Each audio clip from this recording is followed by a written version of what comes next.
Writers को बहुत complaint रहती है कि जो स्क्रिप्ट देते हैं वो प्रोडक्शन हाउस का जो कंटेंट डिपार्टमेंट होता है उसके थ्रू जब जाता है तो उसमें बहुत तब्दीलियां आती हैं, बहुत सनसनी डाल दी जाती है या सीन्स कट जाते हैं या ऐड हो जाते हैं।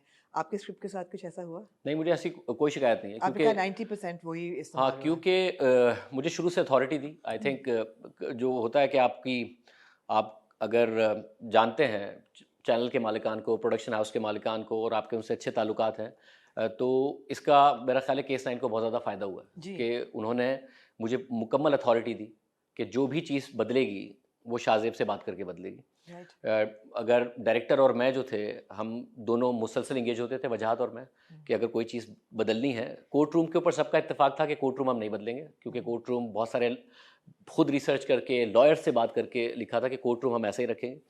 मगर जो बाहर की चीज़ है, जहाँ पर भी ड्रामेटिक लाइसेंस कुछ लेना होगा तो शाहजेब से बात करके हम होगा। तो अगर कुछ चीज़ तब्दील भी हुई तो 100% मुझे बताया गया, मुझे कॉन्फिडेंस में लिया गया, मैंने डिस्कस किया, कहीं मैंने एग्री किया, कहीं मैंने नहीं किया। जहाँ एग्री किया वो भी मैंने लिखा, ऐसा नहीं है कि किसी और ने कुछ लिख कर राइट। राइट। ड्रामे में ऐड कर दिया, ऐसा कहीं पे भी नहीं हुआ। जो आपके एपिसोड 1 के पहले 20 मिनट हैं, मैं बहुत लोगों को ये बात कह चुकी हूँ, I think they are the most impactful and riveting 20 minutes of television that I have watched in recent years. उसका जो 20 मिनट का जो इम्पैक्ट है वो इतनी देर तक रहता है, वो मैंने इतनी दफ़ा बहुत सीन देखा है और वो इतना ज़बरदस्त वजाहत ने उसको डायरेक्ट बहुत किया अच्छी। है। उसको इट वाज स्टनिंग जिसे कहते हैं ना, बहुत खूबसूरत उसकी पूरी सिनेमाटोग्राफी और डिटेल्स और कुछ दिखाए बगैर सब कुछ दिखा देना। सबा को भी इस कदर क्रेडिट जाता है, फैसल को। ये टीम कैसे इकट्ठी हुई, ये team starting from Wajahat?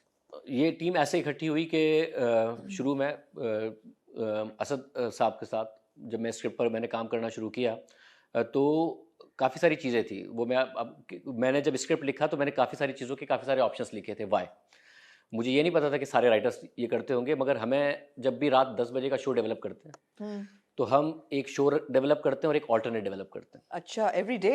Every day. Oh my मगर गॉड। ऑल्टरनेट लाइक 40 मिनट का शो है तो 40 मिनट का ऑल्टरनेट नहीं होता। उसमें से कोई एक सेगमेंट ऐसा होता है जिसमें हमें होता है कि शायद ना चल पाए ओके। शायद गेस्ट बैक आउट कर जाए, राइट। क्योंकि रिस्की होता है कि शायद गेस्ट आएगा नहीं आएगा, राइट। आखिर में इसको सेकंड थॉट्स आएंगे राइट। या मुझे भी फिर आज ये रिस्क था वैसे। आपको हमेशा होता है।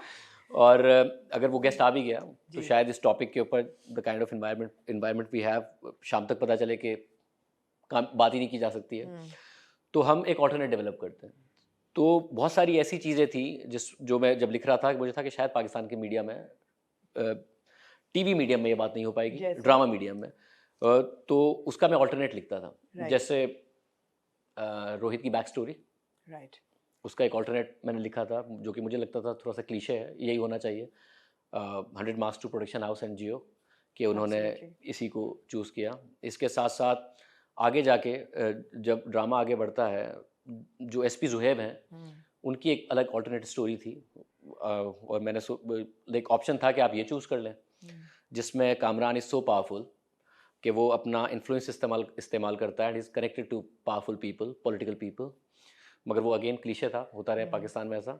या फिर आप दूसरा रास्ता अडॉप्ट करें which goes through a news show, या। You convert court room drama into news room drama. Right, media trial जी। होता है पूरा। तो वो असद साहब के साथ मेरी बहुत बैक एंड फोर्थ होती रही। उन्होंने कहा कि नहीं, हम दूसरे ऑप्शंस के साथ जाएंगे जो नए ऑप्शंस हैं, जो कि पाकिस्तान में नहीं हुए। न्यूज़ रूम ड्रामा, कि ये लड़ाई सोशल मीडिया पे जाती है और फिर सोशल मीडिया से न्यूज़ मीडिया में जाती है।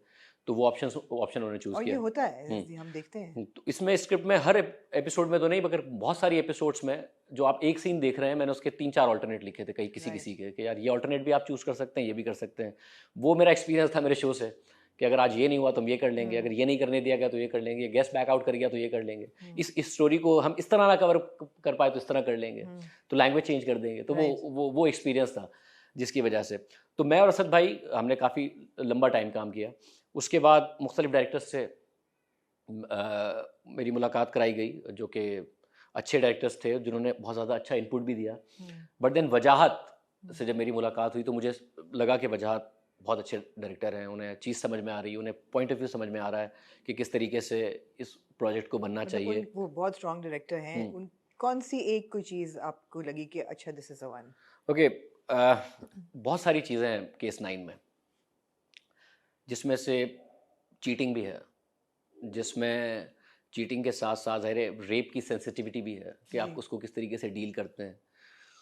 तो जब मैं वजह से बात कर रहा था about the script and about the characters कि इस स्क्रिप्ट के लिए कौन सा कैरेक्टर होना चाहिए और क्या होना चाहिए, उनका जो ओपिनियन जब मुझे पता चल रहा था तो मुझे अंदाज़ा हुआ कि बहुत सेंसिटिविटी, जिस सेंसिटिविटी से इसको लिखा गया है उस राइट। सेंसिटिविटी से समझा है वजाहत ने, हम्म। एंड ही फील्स इट कि इसको इस तरीके से बनना चाहिए और ये तरीका होना चाहिए, बजाय इसके कि वो ड्रामेटिक लाइसेंस में उस तरफ जाने की बात कर रहे हो कि नहीं हम इसको इस तरह दिखाएंगे उस तरह दिखाएंगे। वजाहत का पॉइंट ऑफ व्यू तकरीबन वही था स्क्रिप्ट पढ़ने के बाद जो जो मुझे आपका लगता था। था कि होना चाहिए, जो कि राइट। असद साहब का था। तो वहाँ पर उस पॉइंट पर हमें लगा कि एक टीम ऐसी ये बन सकती है। वजाहत क्योंकि इसको अप्रैल में शूट पर जाना था 2024, हम 2024 में ही वजाहत आए हमारे साथ और हमें था कि अप्रैल में चला जाएगा, बट समहाउ चीज़ें हुई, फिर वजाहत फ़रार के लिए चले गए। तो मुझे वजाहत इतने समझ में आए थे कि हमें था कि फिर वजाहत के साथ ही काम करना चाहिए और फिर हमने इसको नवंबर में शुरू किया। राइट।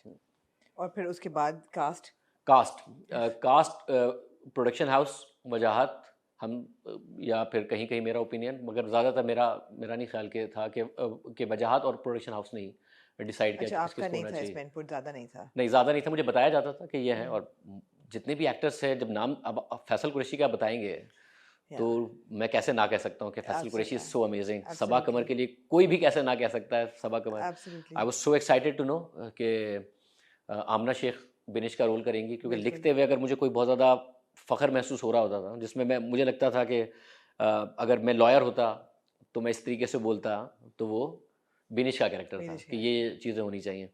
तो वो जब आमना शेख का मुझे पता चला, आई वाज वेरी हैप्पी कि नूरुल हसन साहब कर रहे हैं बुखारी का बड़ा कैरेक्टर। उन्होंने ज़बरदस्त कैरेक्टर निभाया है, मुझे बहुत बहुत, ज़्यादा, क्योंकि बहुत। उनको वो वाहिद हैं जिनको मैं बहुत ज़्यादा जानता हूँ बहुत हाँ, पहले से, राइट। लाइक 2011-12 से ओके। मैं जानता था। ओके। वो जब भी वैसे ही दरमियान में भी मैसेज उनके कि ये शो अच्छा किया, ये शो अच्छा किया, keep it up, this and that, तो उनके साथ एक ताल्लुक था। और जब शूट पर जाने लगे तो नूर भाई को इंजरी हो गई और मैं इतना ज़्यादा हुआ कि, और फिर हुआ कि नूर भाई ने खुद ने कहा कि आप ऑल्टरनेट कर लें, आपका सेट लग गया है, सब चीज़ें हो गई हैं। तो मैं बहुत ही लाइक ऑलमोस्ट डिप्रेशन वाला था कि नूर भाई नहीं होंगे तो कैसे होगा। And then production house was like कि कोई ऑल्टरनेट देखते हैं। नूर भाई खुद भी कह रहे थे कि आप ऑल्टरनेट देख लें, सेट लग गया है, सेट का तो नहीं कर सकते, बट देन नूर भाई से बात की कि 15 दिन आप पीछे कर लें अपनी इंजरी के साथ, कुछ बैठ के वाले सीन और दूसरे कर लेंगे पहले, और फिर प्रोडक्शन हाउस, एंड देन नूर भाई केम, और क्या तो कमाल किया उन्होंने। ओ कमाल, सब उन्होंने कमाल बहुत किया, वो तो ज़बरदस्त गोज़ कमाल विदाउट किया। सेइंग। गौहर ने बहुत कमाल किया। क्या जो बात है गौहर शफीक की। का कैरेक्टर था वो तो खैर ही इज ब्रिलियंट ये एक्टर। गौहर का जो है आपको पता है ना कि सबसे अच्छी बात ये थी आमना के, जो कि मुझे बहुत अच्छा लगा कि मैं बहुत सारे सिक्योर लोगों के साथ काम कर रहा हूँ जो अपनी अपनी ज़ात के अंदर, अपने अपने प्रोफेशन के अंदर बहुत ज़्यादा सिक्योर है। जैसे फैसल हो, सबा हो, ऐसा नहीं था कि किसी को ये था कि दूसरा ना अच्छा परफॉर्म करे, सबको था सब अच्छे परफॉर्म करें क्योंकि प्रोडक्ट अच्छी बननी चाहिए। इंस्पेक्टर शफीक गौहर को सबा लेके आई हैं राइट। क्योंकि गौहर ने मना कर दिया था इनके लिए, जब उनको प्रोडक्शन की तरफ से पिच किया गया ओके। कि उन्हें नहीं समझ में आया, हाँ। स्क्रिप्ट नहीं मिला था उन्हें, वन लाइनर बताया गया तो उन्हें नहीं समझ में आया था। सबा कॉल्ड और कहा कि मैं बता रही हूँ कि ये सबसे ज़्यादा वायरल होगा जो, और सबसे ज़्यादा पॉपुलर होगा। तो फिर वो आए और उन्होंने मुलाकात की, और मेरी गौहर से भी दुआ सलाम थी, हम एक दो दफ़ा मिले हुए थे। तो जब मुझे गौहर मिले तो मैंने कहा मैं इतना खुश हूँ कि यार आप ये कर रहे हैं। मैं फिर उन्होंने मुझे बताया कि किस तरीके से हुआ, बट सबा, ये ओनरशिप थी सबा की फॉर केस 9 कि उन्होंने खुद ने बुलाया, बात की, कन्विंस किया गौहर को कि ये कैरेक्टर करना है। ये ऐसा नहीं है कि हीरो हीरोइन वाली कास्ट नहीं है, इंसाम्बल कास्ट है, सबका बहुत अच्छा रोल है। और फिर क्या कमाल किया गौहर ने। क्या कमाल किया। और केस नंबर 9 के थ्रू एक डेब्यू भी बहुत बड़ा हुआ आपका आखिरी 4 एपिसोड्स में। नहीं, मैं तो एंकर ही हूँ उसमें, डेब्यू थोड़ी लेकिन debut from anchor to actor, बड़ा पहला जो एक फ्रेम होता है कि आगे एक बोर्ड लगा होता है जिसमें पूरे रेप के सारे होते हैं, पीछे एक शाहज़ेब खानज़ादा का बैक शॉट जाता है, वो बड़ा ज़बरदस्त, और वो ऑफ कोर्स बहुत ग्लोरीफाइड एक इमेज था। मुझे तो पर्सनली बहुत अच्छा लगा। Being a journalist I was like okay great, glory given where glory is deserved. How did you feel about that? मैं बड़ा कंफ्यूज था और बड़ा नर्वस था। मैं और मेरी टीम नहीं करना चाहते थे, हमारा ख्याल था कि मैं नहीं करना चाहिए। एक तो अगेन जो मैं पहले भी बात कर रहा था कि जब आप पॉलिटिकल शोज करते हैं, पॉलिटिक्स पाकिस्तान में ग्रे तो है जी नहीं। बिल्कुल आप जिस जमाने में प्रॉपर न्यूज़ में थी, आई डोंट नो उस वक्त ग्रे था या नहीं था, अब तो ग्रे नहीं है होना पिछली शुरू हो गया था हो गया था मतलब ब्लैक एंड वाइट। तो अब ब्लैक एंड वाइट